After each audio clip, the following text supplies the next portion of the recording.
And it's BBOR Black Box Online Radio coming to you from West Virginia at heart and from around the globe. My guest on the program today is Cloyd Steiger. He is the author of the book Seattle's Unknown Serial Killer about Gary Gene Grant, Homicide, The View from Inside the Yellow Tape. He is a regular contributor on the Citizen Detective podcast, and he is also a former real-life homicide detective. Cloyd, how you doing? I'm doing good, thanks. Now, for this discussion, to talk about Seattle's unknown serial killer, Gary Gene Grant, I have found that you have provided a lot of the source material online. When I was trying to read more about him, I found that your name was on almost every single source. Are you the only person who has done a true deep dive and research expedition into this story? I think so, yeah. It's kind of funny how it came up is because somebody asked me about it.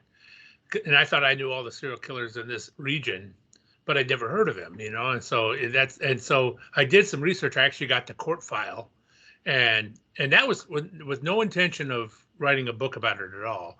I just got it, scanned the whole court file, and then I had it. And then later on, the book came out. So yeah, and nobody'd heard of him. It was just, that's why he's the unknown serial killer. Yes, and I learned about him again because of you and seeing your name on the book and recognizing your name actually and putting two and two together. And I also wanted to know more about both of your books because I'm some guy who watches a lot of true crime content, but Right. I'm not a homicide detective. So I really wanted to read and experience the true crime cases from someone with a perspective like yours. Right. And if you could provide us a basic introduction, who was Gary Gene Grant? Well, Gary Gene Grant was a kind of an oddball teenager, basically, in the Seattle area. Actually, he was mostly operated in Renton, which is a suburb of Seattle, just south of the city.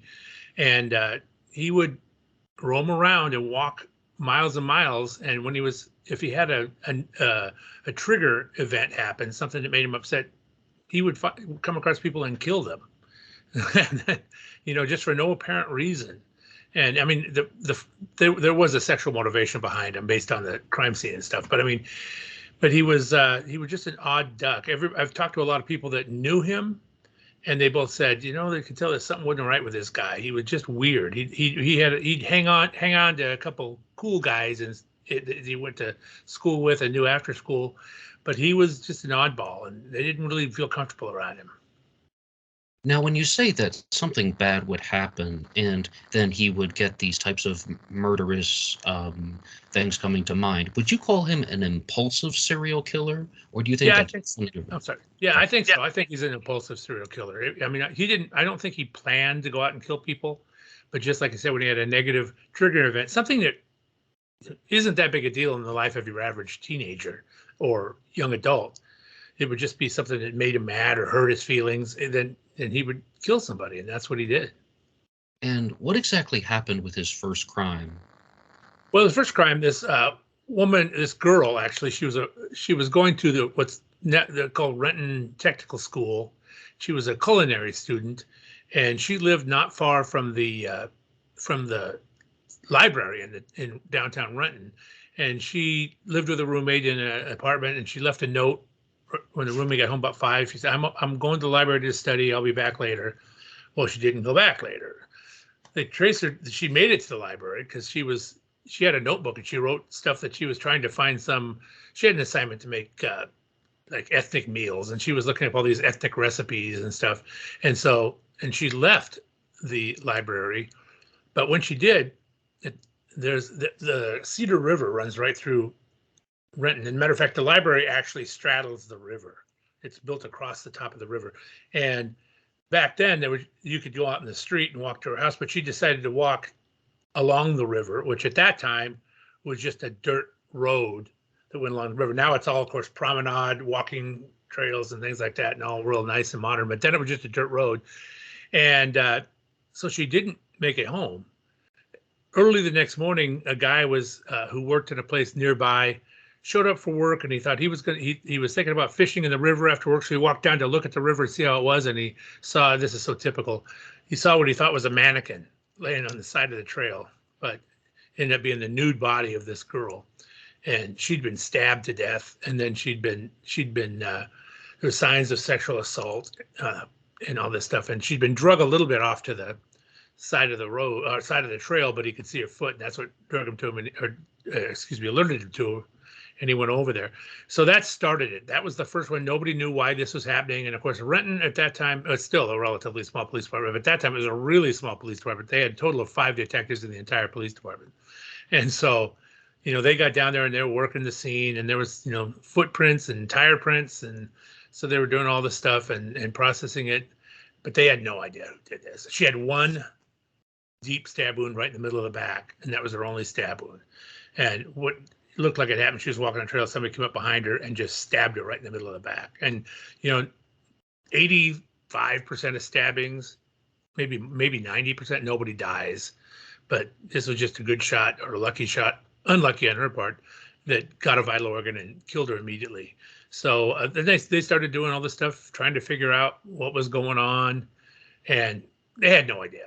They had no idea. They were doing a pretty good job for what they had at the time.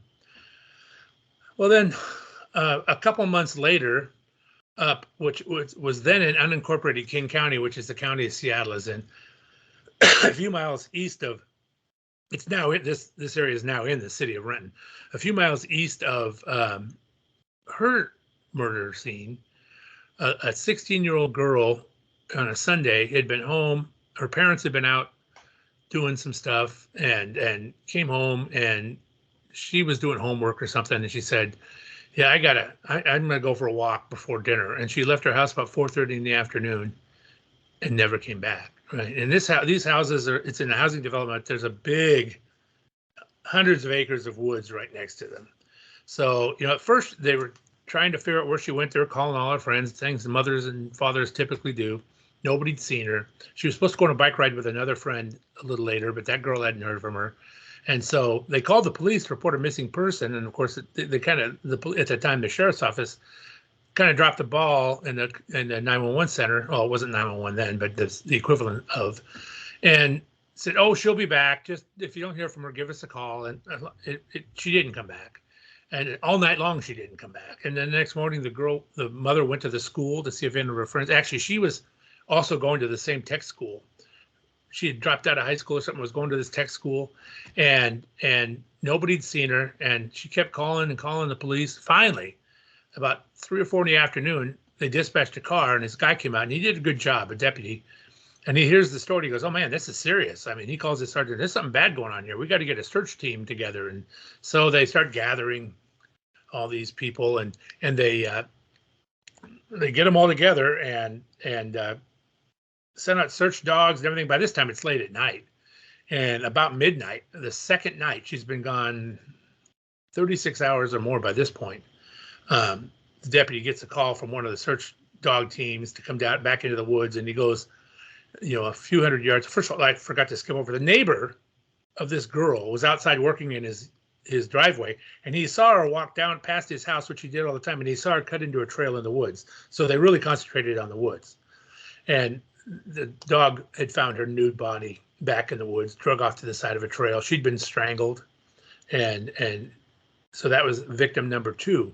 It's a different police department. It's the sheriff's office and the city of Renton police, so they're not both investigating. Although the sheriff's office did say, hey, Renton had that case a couple of months ago. I wonder if this is related. Of course, back then there was really not much they could do to tie the cases together.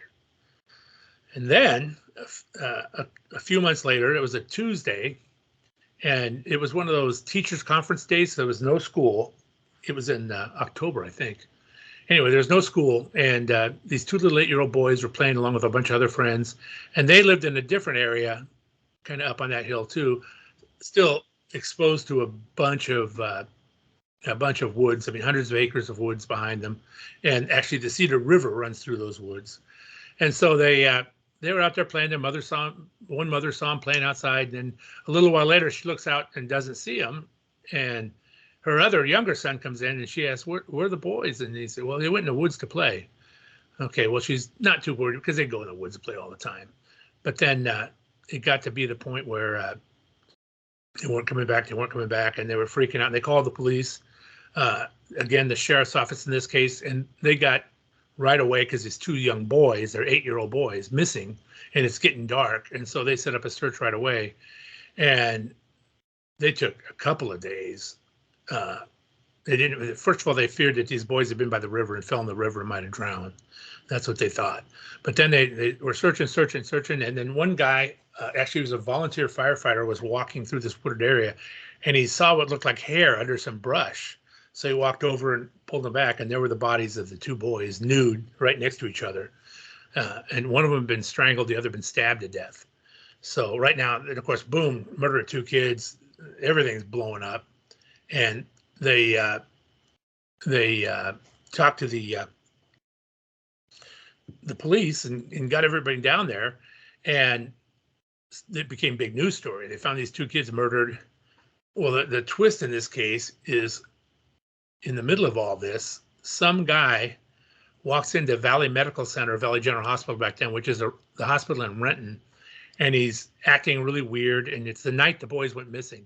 He's acting really weird, and he wouldn't talk to anybody. And then finally a nurse goes, "How can we help you?" And he goes, "I just have this urge to hurt children," he says. And so no, he's obviously a psych patient. They take him back.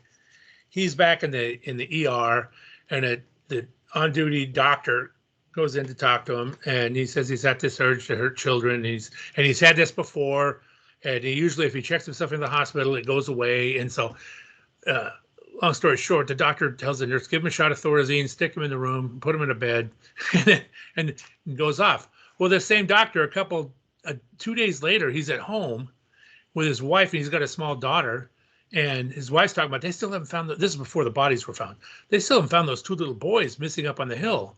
I wonder what happened to them. And then his doctor goes, oh no, wait a second, when did they go missing? And he puts 2 and 2 together. That might be the guy. And so they put together he doesn't know what to do because he thinks there might be doctor-patient privilege.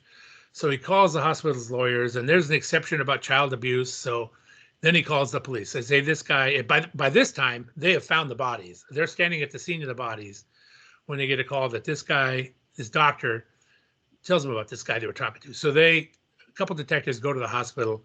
He tells them what the guy said. They go to talk to him. And at first the guy doesn't seem to know anything about the crime. He's kind of hemming and hawing. So they have him transferred from Valley Medical Center, which is a suburban hospital, to Harborview, which is the big hospital downtown Seattle that has a trauma center and a psych unit. Have him put him there overnight. And in the meantime, they're building up stuff. And they go back to Harborview the next day and pick this guy up. And suddenly he's telling them all about the crime. He's telling them how the kids were found. He's telling them all the details, and they think, we got this guy. And they actually take him out of the hospital, and they take him along with a counselor lady, take him to the scene where the area of the scene where the boys' bodies were found. And he goes, show us where you put the boys. And so he starts trudging along. He starts going through right in the middle of thick brush, not following trails. And he says, I can't really remember. I can't find them, things like that. But he gives them all the details of the murders, and then so they're going to, in the meantime, Harborview decides they're not going to hold this guy because he's not, they don't think he's a danger or whatever. So they have this big thing, and the prosecutor's office charges him with the murder of the 2 boys right away. So he gets taken to jail, and they try to talk to him a couple more times, and he seems to know a lot. In the meantime, detectives working the second murder, the first murder of the girl on the trail by the river, they decide to sweep that area to see if they can find any evidence. And they're looking and looking, and they find in the brush a knife, a big knife, like a hunting knife. And so it's not too far from the scene, thrown in the brush. So they of course get that and get it right down to the lab, and they're starting to look at it. And so it's got like electrical tape wrapped around the handle. So the guy in the lab, who I happen to know, and you worked with years ago in the lab, he undoes all the electrical tape, trying to get fingerprints off of it. When he gets to the bottom, there's the name of the owner is inscribed into the knife. And they're like, oh my God, here's the name of the owner. Well, they got to start doing some checking, and they go, oh, he's in the military. He's in basic down in San Diego, and was when this murder happened. But he'll be coming home in a couple weeks. So that kind of puts that off. Though they finally get him. They bring him at the scene of that crime. Also, I should have mentioned there was a really, really good shoe print in the silt and the dirt, and it was fine dirt and a clear shoe print. And they photographed that and kept it. And then they did a cast of it. Well, they got this guy came back from the military, and they went to talk to his house. He was very cooperative. He goes, yeah, I had that knife. He said, I sold it to a buddy of mine. And he goes, well, who's your buddy? And he says a name. He goes, but I know he doesn't have it anymore because he told me that some other kid he knows, he gave it to him. So, okay. And so they're trying to figure out who this kid was. They find out he's a junior high student. And so they go to the junior high and pull him out of class, and they talk to him about this knife. He goes, yeah, I had that knife. He goes, I had it, and then I was with my buddy he lived in a trailer park in Renton along Lake, then that was a trailer park right on Lake Washington, which is now a multi-million-dollar condos in that same spot. But anyway, he said, I was with my friend, and I left it in his truck. And then I called him back. I said, hey, I need that knife back. And the guy said, well, my dad found it. He's got it in his room. I can't go get it. And so they go, well, who's your friend? He goes, Gary Grant. He's my friend. So then they decide to go. They think Gary's father, had been a Pierce County Sheriff's deputy for a while, which is the county down by Tacoma, only for a few years. But now he's like a residential security guy driving around a car that a kid would think is a police car. So they're thinking, yeah, they might have gotten a car. I screwed this whole story up. This is the murder of the boys, not the first girl. He goes, these kids might have got into the car if they thought it was a policeman. So they go there thinking the father might be the killer. And they get to the trailer, and they're talking to his father and his wife. And they go, where's Gary? And they go, well, he's out somewhere. He'll be back in a minute. And so they're talking to him. Gary comes pulling up in his truck, his dad's truck, actually. But he pulls up. And then he goes, one of the detectives goes, I'll go talk to him. He goes out there and he goes, hey, Gary, we're talking to your mom and dad in the trailer. Why don't you have a seat in the back seat of my police car for a second? And he goes, okay. So as Gary's getting into the car, the officer sees the sole of his shoe, and he recognizes that's the same pattern that was by the boys. So he's like, uh-oh. And he goes inside and he says, come on, we got to go. And this person's going, what? Because he thinks this guy's a suspect. No, we got to go. And they get out and they take him and they bring him down to the police station, and they start talking to him. And of course, he's hemming and hawing, says he doesn't know anything about any murder. He says, says he didn't know anything about the knife. As a matter of fact, in the house, the father said, I never found any knife. I don't have any knives in my room. I don't know what you're talking about. So they decided they want to do a polygraph. Well, they didn't have a polygraph operator in Renton. The only one was the Seattle Police Department had one. But so they went down to Seattle, but it was like 4:30 in the afternoon. He'd left for the day. So they're like, the guy that was in there in the thing says, well, I'll try to call him. And he said, why don't you guys take this guy out somewhere and get him a burger or something, and while we're waiting. And so they do, and they go out to a burger place. They're eating, and they're talking about everything, anything to do with the murder. And then finally they come back, and the operator's there. It's like 7 o'clock in the evening by then. And they kind of give him a briefing. And this operator named Dewey Gillespie, I didn't know him. He was way before my time, but they took him into the polygraph room. And they do, in the polygraph, they give you a pre-interview before they hook you up. And he's just doing this pre-interview with Gary. And all of a sudden, Gary starts crying. And he starts talking to him, and then Gary confesses to killing these two little boys. And so he walks out and tells those detectives, he just confessed to me killing the two little boys.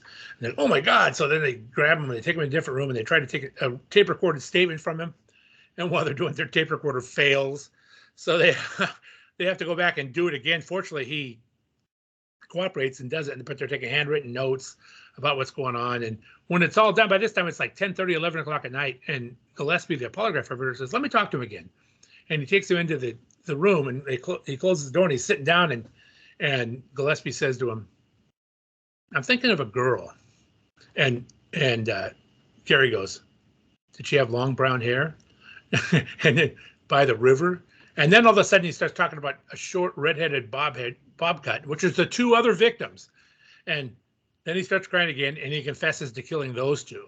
So they go out, and he tells the detectives he just confessed to killing the other two girls. And of course, they're freaking. They had no idea this was a serial killer. But those weren't their case. Those were King County cases. So they have to call the sheriff's office, and they call this detective sergeant, who ironically I went to high school with his daughter, but he comes down there and takes the confession of all of them. Then they have another problem. It's because they have that other guy already charged with the murder of the boys. He obviously didn't do it.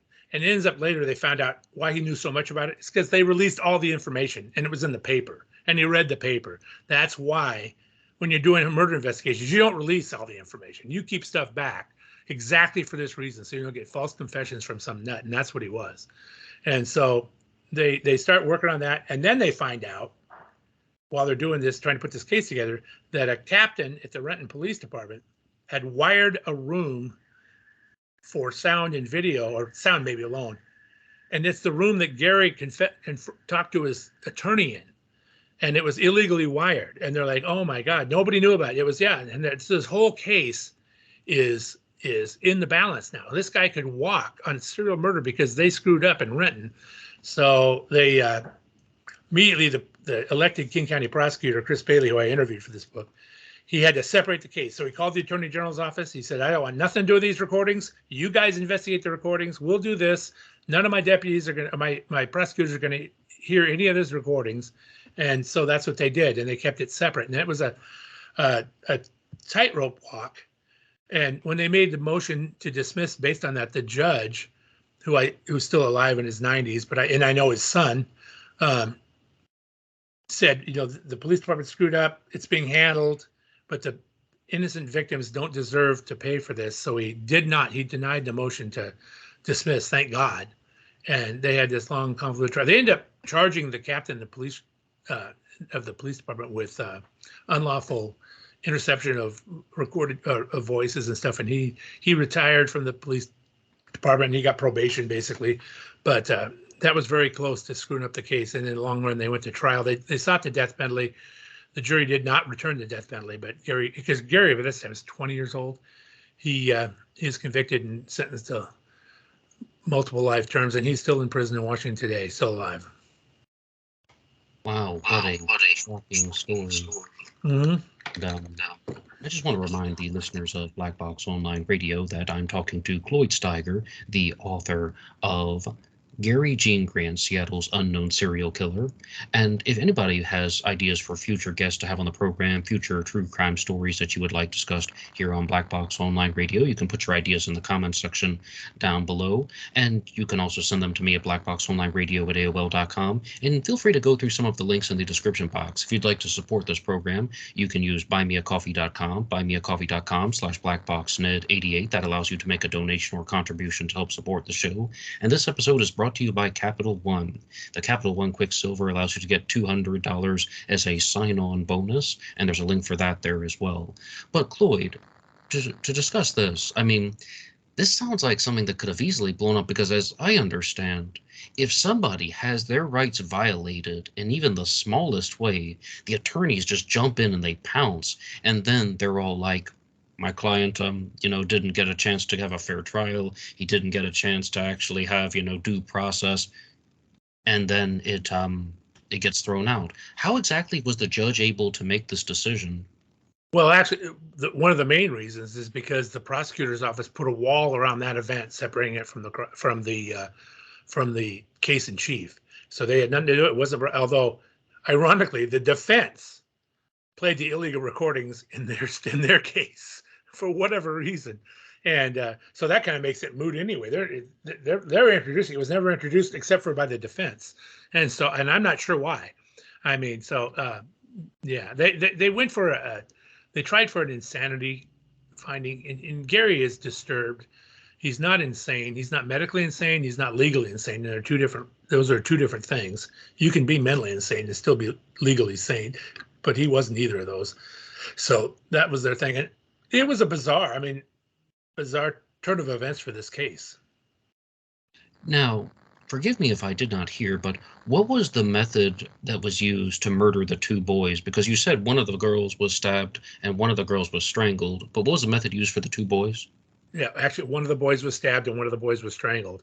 Yeah, that one boy, as it ended up, when he confessed, he said he came across he was walking through the woods and he came across the one boy. They were separate. And he came up to him and he said, he started talking to him and the boy was going to turn and run, but he punched him in the face and the kid had a mark on his face. Then he had him down and he stabbed him multiple times in the back. In the meantime, the other kid came walking up and he saw him and he chased him down and he had like a I don't know where this came from, a cord from blinds, and he wrapped it tightly around his throat and that's what killed him. Then he undressed the boys. He denied there was any sexual motivation, but he undressed the boys. They were both nude and did whatever he was going to do with them. He didn't penetrate anything, but then he put them off again, drugged them off the main trail and covered their bodies with brush. He didn't cover the girls with brush, but he covered their bodies with brush. And so they weren't found for a couple days because they were covered. So that was what he did. So he stabbed 2 and total of 4 that he was convicted of. And that doesn't mean that's the only ones he did. He was convicted of 4, but he stabbed 2 and strangled 2. Now, so many people follow true crime and serial killer cases because they want to try and understand the question, what would drive this person to kill? And Gary Gene Grant seems like a younger serial killer than a lot of the other famous stories out there. What do you think was driving him to kill? Well, his mother was a raging alcoholic, and he said during his psychological or psychiatric interviews that his mother used to have sex with him and stuff, and so he was screwed up from the beginning, and he just had a lot of his dad was often the brunt of violent exchanges from his mother, who would throw things. His dad would have to move out for a few weeks, then he'd come back, and he did not have a good home environment, which of course there's no excuse for serial killing because a lot of people don't have good home environments and end up being perfectly fine people.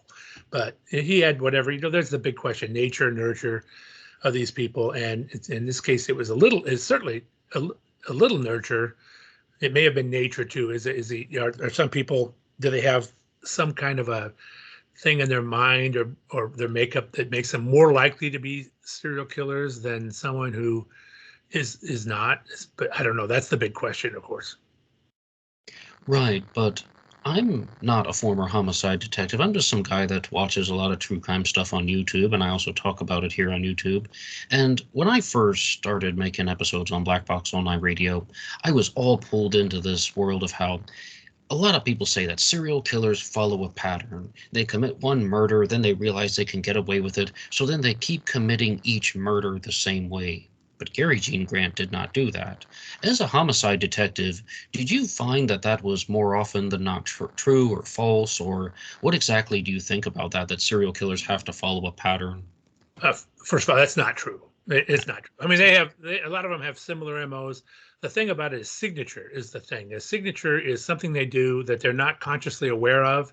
It's psychological, and they do something. That's what you're looking for. But serial killers and serial rapists the same way. They'll commit some that are similar, but all of a sudden they'll just commit one that's completely different. And they also tune their. If something didn't work well the first time, they'll change to something else, right? And so they'll change their MO a little bit, and they'll get more into it, get more brazen. That's what Bundy did. He got more brazen. That's how he got caught. He started, grabbing people in broad daylight. And up at Lake Sammamish, he took 2 girls in the middle of the summer thing on the same day. And so those are the things. And the other thing I always point out is that, I call this Seattle's forgotten serial killer, but 98 or 90% of serial killers nobody's ever heard of, except for people that study this, because they're not the big numbers like Bundy or Ridgway or Dahmer.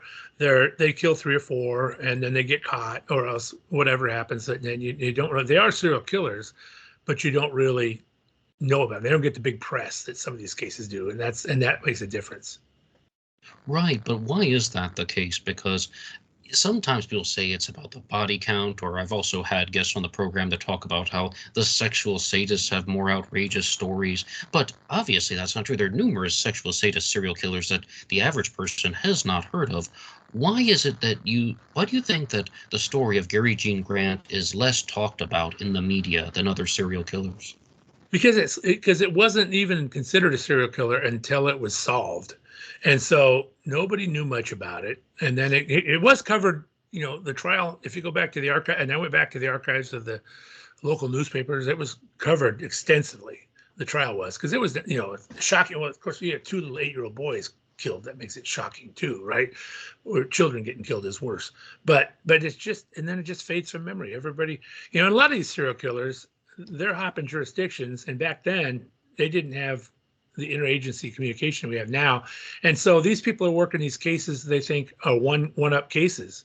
They don't know this is a pattern of a serial killer. That's why I think there are probably several more Bundy cases, for example, that nobody has ever tied him to, because he's traveling across the country and he just, in some small town, kills one person, or one person disappears and is never found, and nobody knows this is part of a series, right? So it's a matter of these agencies taking these old case files down off the shelf and going through them and resubmitting evidence, because the forensic advancements are so great now, and trying to clear some of these cases. And that's what happens with these, because they don't. If you're some sheriff's office in Arkansas and you have one girl that went missing, was found dead, and you didn't solve it, that's just one case as far as you. But it could be a serial killer traveling through town that did it, right? And they've never matched him up to that case. So that's something that needs, now you can do, because of DNA and everything, you get out so much things. That's what they need to do. Take it down and retest the evidence and see if you can clear some of these cases. A lot of times the guy's going to be dead, if it's Bundy, of course. But at least it clears the case. You got a cleared case. You don't happen. So were you saying something to the effect of like how Jack the Ripper was talked about in the media a lot, the Zodiac Killer, even the Phantom Killer is just publicized on all of the headlines, and they're just saying, when will the Phantom Killer strike again? But they weren't able to do that with Gary Gene Grant, because they didn't even connect the dots on the murders until he started talking? Yeah, it's exactly. It wasn't, and of course, the term serial killer wasn't in the public lexicon at that time. That came on later. So, I mean, they didn't think of it that way. This guy, a multiple murderer. He killed 4 people that we know of, and then, so it wasn't, and it also wasn't, it didn't grab the headlines. Although there were other serial killers working in the area at the same time as Grant, and it was a little bit before Bundy, but that was a little bit before Bundy was first known to be killing people. And so that's another thing. People are getting found all the time, and everybody thinks of as individual murders when it may not necessarily be. Right. And one thing I heard from the profiler Pat Brown, whom people in the audience here don't always like her, but she uses the terms bop and drop killer versus a ruse killer. And Ted Bundy is her example of the ruse killer, making up the fake stories, like he has the cast on his arm. Oh, can you help me get something from my boat? Whereas the bop and drop killer, I don't like the name because I don't like how it sounds. It sounds like it's almost making fun of it. But that's someone who just comes up, commits the crime, and then gets away. They're not making up a story. Did Gary Gene Grant share how he lured victims? Did he just follow them and just commit the crime and leave, or did he make up an elaborate story? Or he didn't lure any victims. He would just come across them at random and kill them, and that was just it. He wasn't luring any. He just happened to be. He walked through the woods a lot, and if he saw somebody there and it was one of his bad days, he would kill them. He just had this impulse to kill. And, one of the things when he first one of the things he said in his, again, psychiatric interviews, is he goes, I don't remember doing these crimes, but when I close my eyes, I can see it happening as if it were a camera. I wanted to make that the title of the book, When I Close My Eyes, but the publisher wanted CL Stiger serial killer. So, yeah, that was going to be my, When I Close My Eyes, Gary Gene Grant serial killer, or something like that, because that was a great line, I thought. But that's what he said. He denied, I think he still denies knowing about it or remembering it, but says, but he gets visions of it, right? So he, if that's true or not, I don't know. It may have it be in his way of psychologically buffering it from himself. I would never hurt little boys, he said. I love little boys. Yeah, I bet. Anyway. Well, I mean, that's what I want to kind of follow up with. How much do you believe that? Because now other murderers talk about how they don't remember the crime, and I've had B.D. Salerno on the channel. She even talked about Richard Speck committing the South Chicago massacre and just saying he had no memory of it. I mean, ultimately later on he said in prison that he remembered it. But that's what I'm trying to get at. Like, do you think Gary Jean Grant was telling the truth about that when I close my eyes thing, or is he just trying to fool people?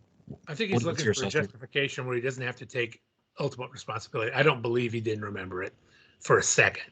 Actually, when the boys were missing, Gary Grant joined in on the search. He actually volunteered to go up and help search for him. So I mean, All the time. yeah, yeah, All the time we see serial killer yeah, stories like that, and like yeah. William Suff, the Riverside killer, once bought lunch for the task force trying to Oh catch yeah. him. And what's his name? God, my mind just blanked. The big tall guy. He would go have coffee with the cops. Had his mother's head in a bowling bag. He would go have coffee with the detectives or have lunch with them that were investigating it and stuff. Not my mind blank. Anyway, you know what I'm talking about. Well, I mean, this is one thing that is also so bizarre just because there's so many differences and also this kind of taunting element. But I did notice something about Gary Jean Grant that I thought was rather odd. And he had a girlfriend, right? You did, yeah. And And a he, lot of yeah. times, oh, go Go ahead, ahead. go ahead. I was just gonna say, his girlfriend said, "You don't have a job. You never get paid to do anything." And after he killed the second girl, he gave his girlfriend a ring, and he said, "See, I do get things for what I do." And he gave her, and it was his victim's ring he'd taken off the body. Right. I mean, again, I'm not someone from law enforcement, but I would think that that shows that he's completely aware of what he's doing, and it's not just like someone who's actually not guilty by mental disease or defect. Right. Well, that's what the jury found too. They convicted him as he's charged. They didn't find that he had any mental defense at all. But that's something that we don't see very often with these teenage murderers, because he commits the first crime when he's a teenager, right? Yes. And a lot of teenagers who go on to kill are dealing with things like sexual frustration, and Right. they're just unable to form relationships. I'm not even going to say the names because then your channel gets a strike for even talking about these people. And Right. I mean, as you said before, we all know who we're talking about with these famous stories. But with this guy, he has a relationship. He's about to become an adult, practically is an adult. He is an adult ultimately at the end of this. He can just get away and start his life, but he doesn't. He Right. chooses to become a murderer. Right. Well, I think he was frustrated. He didn't have many girlfriends, but he hung out with the cool crowd, and then people would kind of get to know him. All of them said he was odd. And ironically, the night before this book was published, I got an email from this girl, a woman now, and she said, I was wondering about Gary Grant, and I ran a Google search, and I found that you're publishing a book about him. And she said, "Oh my God, I used to be in that crowd." I said, she talked about a time they went up to Crystal Mountain, which is a ski area up here, and she was in the car with him, the truck sitting between him and the driver, which I forgot the driver's name, but his cool guy buddy that kind of took him under his wing. And she said, I just got the heebie-jeebies riding next to him. When I heard later that he committed these murders, I said, I knew it. She felt there's something wrong with this guy. And so that was kind of ironic. Everybody you get the vibes. Well, what exactly do you mean by the vibes? Like, is he just awkward? Does he have like a bizarre sense of humor? Is he just insecure and making people uncomfortable? What exactly are the vibes Yeah, you're? he was odd, and he would tell a joke or hear a joke and wouldn't laugh unless his cool buddy friend laughed, and then he would laugh at it. He just didn't.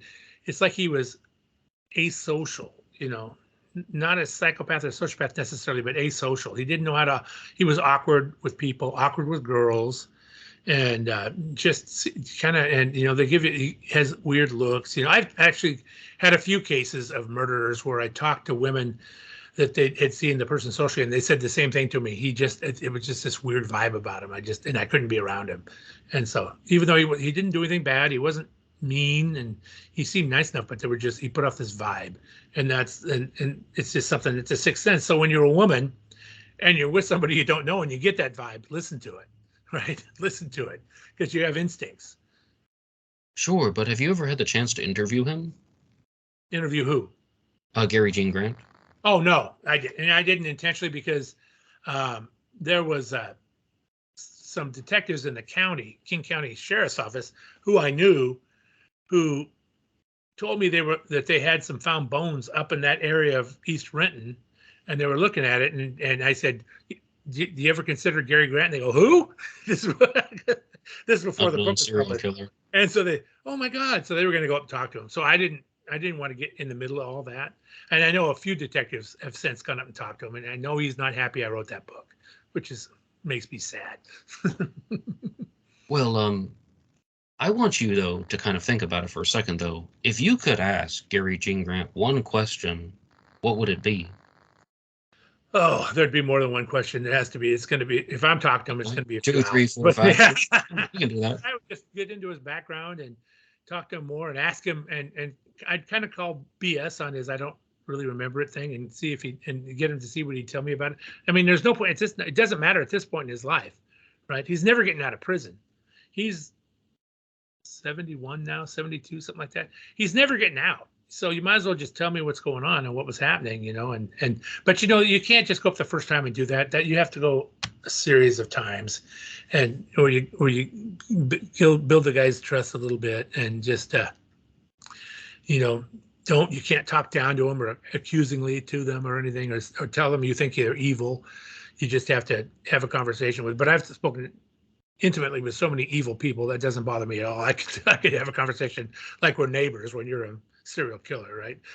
That's not a problem. Right, and those are some of the other things I'd like to talk to you about, because you have another book out called Homicide: The View from Inside the Yellow Tape. And how exactly do you get into that mindset of being able to talk to a serial killer like your neighbors, as you just said? Is it because you're very familiar with the experiences, or is it something else that you had to learn as a different type of method?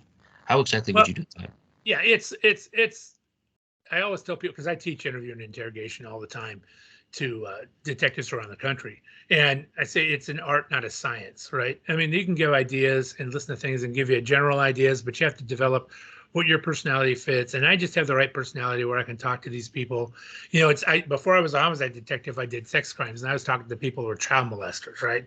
And no matter how disgusting it was to me, I would just talk to them normally, because if you get dismissive of them or make them seem like they're bad people, they won't talk to you. So you just have to get past that. So it's a lot of experience and just developing over the years. And I have a really good memory of things that people say an hour before. So if they say something different later, I can call them on it and things like that. But I also just have that personality when I'm talking to a person accused of a crime. And that's, it's like just having a conversation. I always tell people the best interrogations are the ones where the suspect isn't always being interrogated. Yes, but when I was reading your book, Homicide: The View from Inside the Yellow Tape, I noticed that there were often a lot of moments when you would resort to things like intimidation, or you had to get very almost heated with some people that you were talking to, almost like a tough guy persona. Right. And what I wanted to ask you was, did you consciously adopt the tough guy persona, or is that just you? And kind of like an example, when a nurse walks in when you're interrogating a suspect saying, "You can't be here," and there's a series of events, but ultimately you held up a photo of the murder victim and said, "This is the only person's welfare that I give a fuck about," and stuff. Yeah, that's exactly right. Well, yeah, because when I'm working, I'm in a serious mode. And second of all, the intense in-your-face interrogations are almost always with witnesses that are lying to you. They're not usually with the suspects, because if witnesses are lying to you and you do that and they say, "I want a lawyer," I say, "You don't have a right to a lawyer." And I don't know, because you're not accused of anything. So those are those. And that is an intentional tactic. I give them a chance to tell me the truth first, but usually these are not people down the street that just happen to witness something. These are cohorts of the killer and things like that. So, you got to get tough in their face, and it usually works. And they'll tell you some things begrudgingly.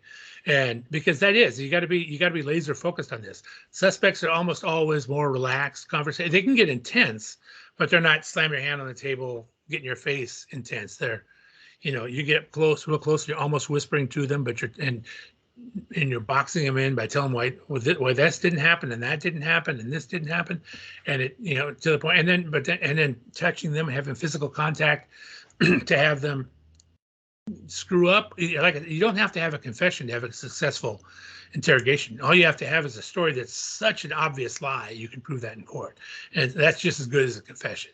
Yeah, I got some of those. Most of the time I got a lot of good confessions from people because they realize, you give them the emotional out. This is going to be, you've been so worried about this. Let's just get it off the table. Let's just get it out there. And they do, because they're scared to death after some of them are not, some of them are psychopaths and don't care, but others are, yeah. Right. So we're going to have to come back to that psychopath question, but I did want to ask you about this because the general public has this conception that there's the good cop and the bad cop during the interrogation. One person kind of pretends to be your friend, and then the other person gets like real tough. But again, from reading your book, it sounded like you were able to do both of those, sometimes even at the same time. Yeah. And do you agree or disagree with that? No, that's true. And the book, good cop, bad cop thing is not, does it happen? Yeah, but it's not really as much as everybody thinks. It's just you have to read the room. Basically, you go where the information takes you, and and if something's bullshit, you call bullshit on it, right? But you don't. But you still. I had a guy in a murder case one time. This is not in the book. He talked about how these people harassed him in a bar and he chased him out. And he was down by the corner and they were threatening him and pulled the gun and he shot him. The problem he had is all the casings were up by his car 100 feet away. That didn't happen. It doesn't. That's the reason why detectives should always go to the scene before talking to a suspect, even if it's for a few minutes to look around, because what you picture in your mind is always different what it looks like in person. So you go there and look at the evidence and see what you got. Then you go talk to the guy. He can sit in the room for a while, but that's exactly, you got to know, does it match the physical evidence? I had a guy one time telling me he met this girl in the club and he wanted to go to the store. So he took her to the store and he went to a store like 7 miles away. And, and I said, well, look, I pulled out a map. There's a store here. There's a store here. There's a store here. And all the ones he passed to get to that one. And he said to me, can I start all over? I said, what? Can I start? Yeah. Okay. And he says a completely different story. Well, that'll work. That case didn't go to trial. Anyway, those are the type of things, that it's just, you just got to play the room. You got to know what's going on, know who your suspect is, know what his experiences are. I get cases where a guy has been in prison for most of his life and nobody wants to talk. Oh, he'll just lawyer up. And 4 hours later, I get a confession or at least a ridiculous story I can pin on him. So you can't. It's just how you sell it, right? Do you have an example of that, though? Like a guy's been in prison for most of his life for a crime that he didn't confess to, and then you got the confession out of him?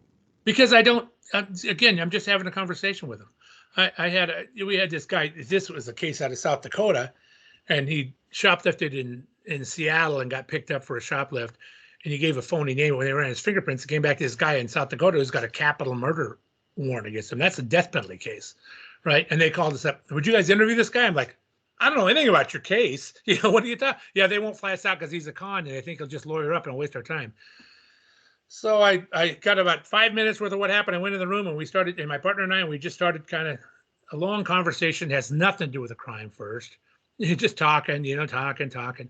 And then started, where are you from? Well, I'm from Montana. Oh, no, you ever been to South Dakota? No, never been to South Dakota. Oh, okay. Then move on a little later.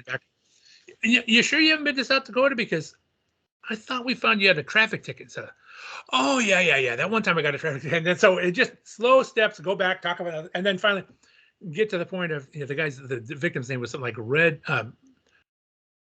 Don Red Bull or something. It was a Native American guy. And the suspect was too. And I said, how do you know Don Red Bull? Oh, I don't know him. I don't know. That's weird because your niece said, this is true. Your niece said she picked you up and drove you to his house. Oh, and you're going along and it goes, yeah. And we found your fingerprints in his house, which wasn't true. I'm just making this stuff up as I go. And it may have been true. I didn't know it was true. Let me put it that way. And then we're going along and it's maybe you just stopped by for a minute, talked to him and left, and then something happened to him afterward. Oh, no. And I said, and he kind of buys in that for a second. And they go, the problem is the fingerprints were in blood, which I did, which wasn't true. And by the end, he has his head down and he's bobbing. He goes, I guess this wasn't the perfect crime. I goes, I guess not. It got me a free trip to Rapid City, South Carolina, South Dakota to testify in his trial. But yeah, because you just can't assume that. It's all a matter of tactics, how you do it. You don't jump in there in his face and accuse him. It's baby steps, baby steps. You start talking about completely unrelated things and just having a good time, letting him he was smoking and got in a closed room, and I don't smoke, and it was killing me, and slugging down pops as fast as he could. And he was nervous because his body language, his knees were bouncing the whole time, and he's rubbing his head constantly, And then, what are you nervous about? Oh, I'm not nervous. Oh, okay. And it's just it's a tactic. Like I said, it's an art, not a science.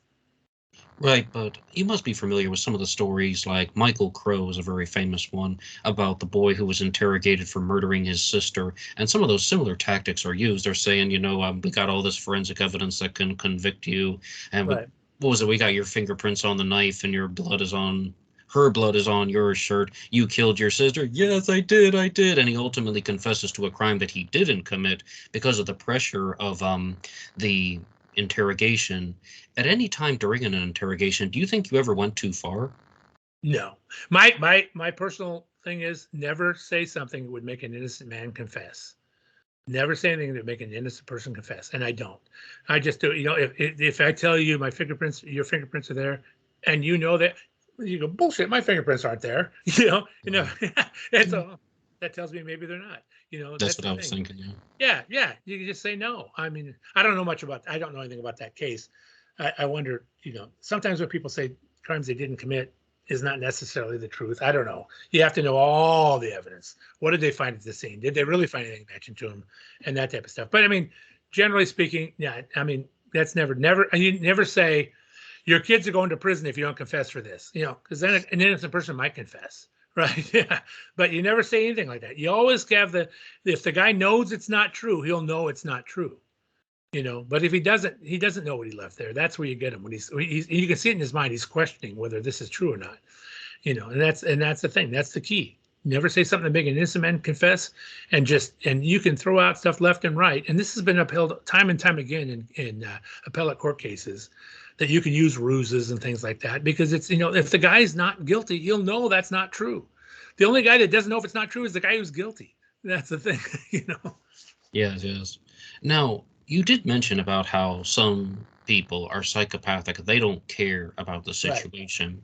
Right. With Gary Gene Grant, do you believe he was a psychopath? Do you believe he was a narcissist? What's your take on him? Actually, I don't believe he was a narcissist, because he was very self-deprecating, or at least he didn't have a lot of confidence. And I don't know enough about him. I doubt he was a psychopath, but I don't know enough about him. I don't think his psychiatric screenings showed he was a psychopath. He's just a troubled guy who couldn't control himself and kill people. Not all serial killers are psychopaths, and not all psychopaths are killers. Some psychopaths work at the used car slot down the street, right? Or they just beat their wives or whatever. Yeah. Jobs. Yep. Politicians. Yeah, politicians. A lot of those guys are psychopaths. Psychopathy is not a mental illness. First of all, it's a lack of empathy, outward empathy for anyone but yourself. Right. And like I said, when a psychopath kills someone, for example, they have as much empathy for that case as that victim, as if they drank a pop and threw the can away. It's the same thing. It's no different to them. There's a lot of guys, sometimes people fake empathy, but it's not. Or Ted Bundy would be a good example of that. Yeah. In some instances. Well, the other thing is they fake all emotions except for the primal urge they have. They're like minor birds or something. They don't have any real feelings about that stuff themselves. They just want to imitate what it looks like when other people do. Yes, though. But Cloyd, you are also a regular contributor to the Citizen Detective podcast, which is available here on YouTube. But I would like to ask you, is there a particular episode that you've done of that show that is your favorite? Oh my gosh. I've done so many, I've forgotten. I have some that were not my favorites, just because I didn't think we had enough information about the case when we were doing them and stuff. But I've had there's a lot of them between Susanna Ryan, who's a DNA expert, and myself are the regular contributors. And between the two of us, I talk the investigation, she talks the physical evidence, and you know, sometimes we can get into some really good stuff. I can't off the top of my head think of a favorite episode.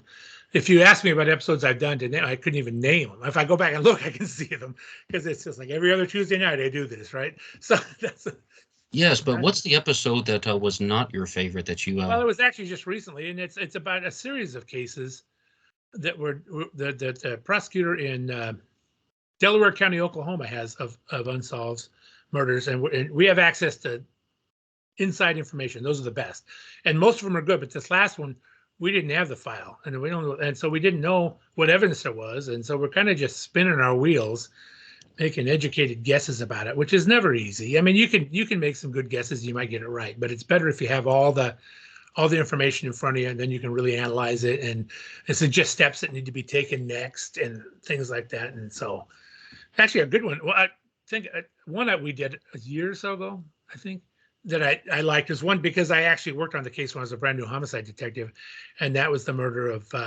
13 or 14-year-old Tanya Frazier in Seattle. She disappeared from a summer school at noon one day, and then her body was found a week later, a few miles away, nude. She'd been assaulted, and there's a lot of stuff that can be done about that case. And you know, I worked it a lot when I was brand new in homicide in '94, and so I had a lot of inside information on it. Right, and I mean, I saw the episodes about the Delaware County, Oklahoma things on your list of things that came out, and Alex from Citizen Detective was really promoting them, but I didn't know that it kind of fell short in one of them. But if anybody is good at educated guesses and figuring that stuff out and kind of thinking in that way, it would probably be Lee Meller and Mike Morford, two of the co-hosts on there. Those guys do it nonstop. But I particularly liked the Black Dahlia episode that came out did that on one. Citizen Yeah, that was a good Detective. one. And that's still going on. That was just part one. That was part Well, one. Yeah. as you said, though, you guys have all the files for those, more or less, or all the files have been shared amongst certain people. Like Steve Hodel has Right. Yeah. reviewed them all, and they talked a lot about his observations versus other people's observations. Right. And I look forward to seeing more about what you guys are going to come up with for that. Yeah, and it's an interesting case. It captures the imagination, and you know, for whatever, well, because the I mean, she was bifurcated. She was cut in two and found, you know, later. It made it spectacular. It was right in L.A. and things like that. And Hodel thinks his dad did it. His dad was a doctor, and he thinks his dad did it. And he may be right. I don't know. Hodel actually only lives about 100 miles north of me now. He lives up here in Washington, so I haven't had a chance to talk to him about it ever. Yes, but I heard Dr. Lee Meller make a psychological profile of the Black Dahlia Avenger on that show, and that sounded quite different than George Hill Hodel, saying that maybe the guy's like kind of mid-20s or something. George Hodel was 39 at the time of the Black Dahlia thing. And I mean, I don't know how well George Hodel could like lure women home from like a bar or something, but Lee Meller was also saying that he thought the Black Dahlia Avenger met Elizabeth Short at a place like a bar. He was charming and took her back home. Right. I mean, I'm not sure if that was George Hodel or not. Some people definitely say yes. I mean, I kind of have my doubts. I don't know either, but the thing you got to remember, even with Lee, and he'll tell you the same thing, is a profile is just an educated guess. It's not written in stone, right? Some profilers get more wrong than they do right. I don't put Lee in that category because Lee's a personal friend of mine. But you know, it's not. It's just an idea or something to think about. It's not. Some people, you know.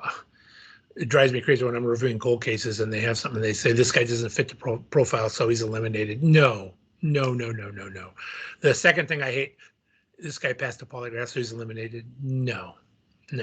First of all, don't polygraph everybody. A lot of these small agencies polygraph everybody in a murder case. It's a waste of your time, right? Interview them. Talk them to and do the right questions.